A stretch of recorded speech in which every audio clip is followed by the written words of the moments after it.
Hi everybody, welcome back to my channel, or welcome to my channel if you're new.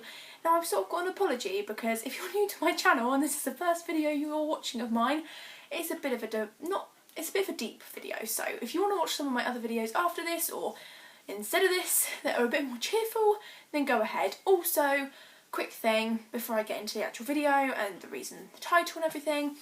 If you don't want to hear what's been going on in my life, or you couldn't care less, then click off, because I cannot be bothered with the amount of judgment and hate I'm probably going to get out of this video.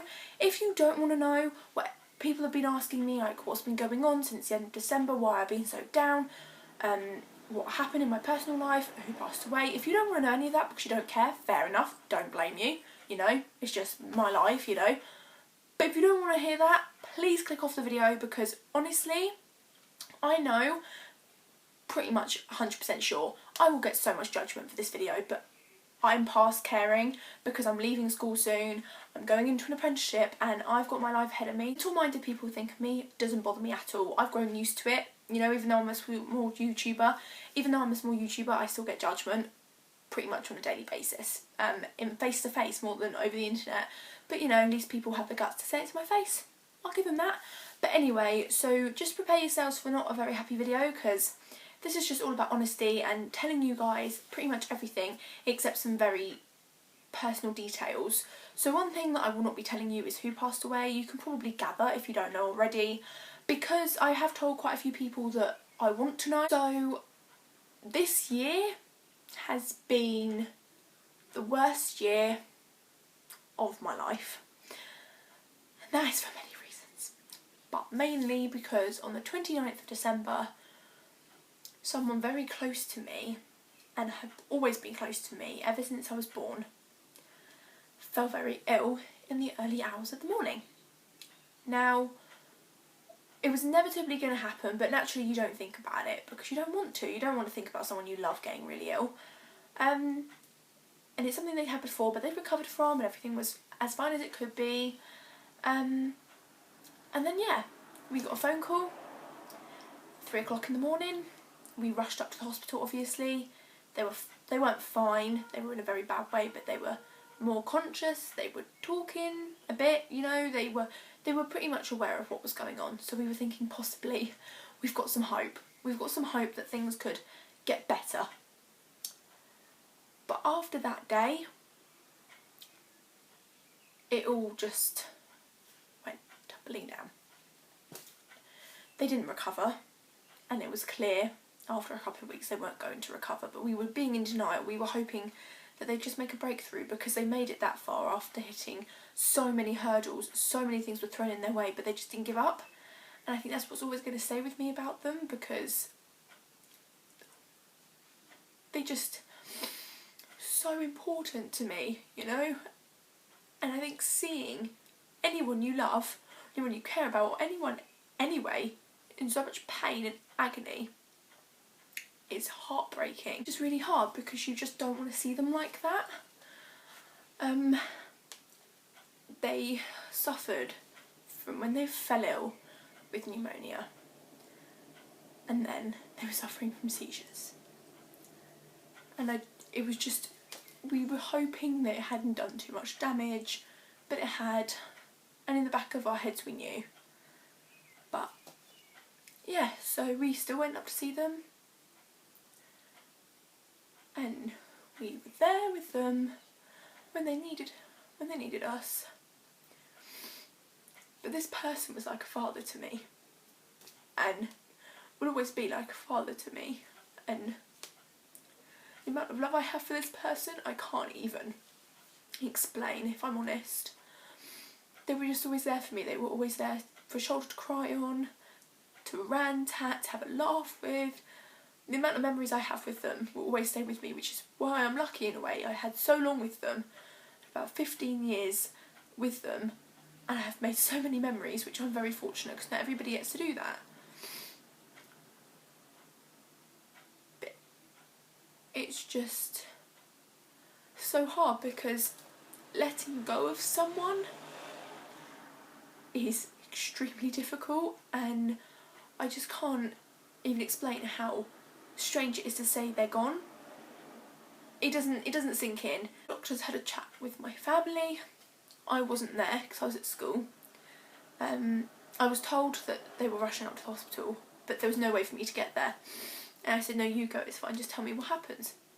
And I'll come up if taking a turn for the worse and they're going to go. The doctor said they've been in now. The person's been in for nearly 6 weeks and there's no sign of recovery.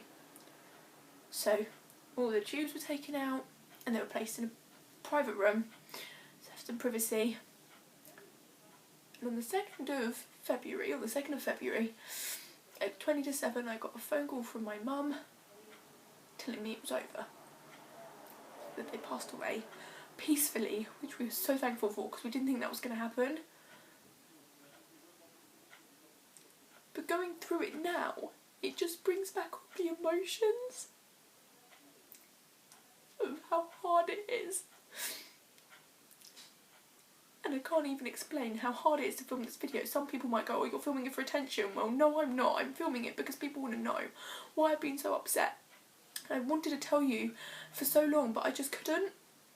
Because I couldn't talk about it. I haven't talked about it to many people, except very close people to me, because it's too hard. And I saw them in the chapel of rest at the hospital and it was horrific. I do not recommend it at all. It was horrific. They looked awful, not in a rude or disrespectful way at all, but they did. It was horrific. I lasted for 5 seconds. But I saw them in the funeral home and they looked so much better, obviously. And just seeing them lying there, not looking up at me, smiling, saying my name was unreal. The amount of sadness that came over me, I cannot even explain. And to people that have had this happen to them so many times, I don't know how you keep on going. And I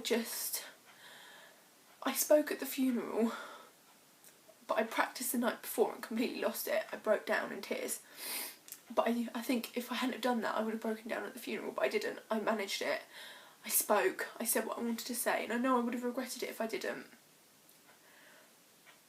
But I think that was the final knock-in for me, because it was a final. It was final now. And you just dread it. And I just remember going outside for a breath of fresh air before it happened, like before the funeral started, and the hearse was parked 2 foot away. And it felt like I lost breath. I couldn't breathe properly. And I just went up against the wall and I just started crying. It's just, I can't even explain really how I feel, except it's horrific. So some of the other members of my family, we're going to go grievance counselling, and I want to get myself sorted because I've got exams coming up. It's stressful as hell as well. So yeah. So basically the reason why I have been a bit temperamental, looking down in my vlogs, was because I lost one of my most important people in my life. They passed away, they died, they're gone, and that has affected me so much. And if you're going, well, you seem fine at school, you seem fine then. I am fine some of the time, but it's always in my head. Just because I've got a smile on my face doesn't mean I'm okay all the time. Do you know what I mean? Everybody deals with it differently, and I feel if I'm happy or I'm smiling or I'm having a laugh, it just makes me forget about it. But this is when I go to bed, it just hits me. But I just thought I'd explain it, just be honest with you guys, because you deserve to know why I've been unhappy. But if you are going to judge me for this, just shows what sort of low, sad person you are, because this has been a long time coming and I'm glad I filmed it now. And I'm sorry if I got, I'm sorry for getting emotional, but it's just how I feel. And in no way am I doing this to get attention, in no way am I doing this to get loads of sympathy, because I've got so much support from so many people. I just wanted to be honest. So I hope you understand. I hope this sort of answers a load of your questions. And yeah, so without further ado, I'm going to end it there, otherwise that's pretty much it anyway. But I'm going to end it here, and don't forget to subscribe if you haven't already. You know, there's not much else to say really, so I hope it was an understanding video for you all and it made sense and I wasn't like choked up half the time. But yeah, I'll see you in my next video. Bye.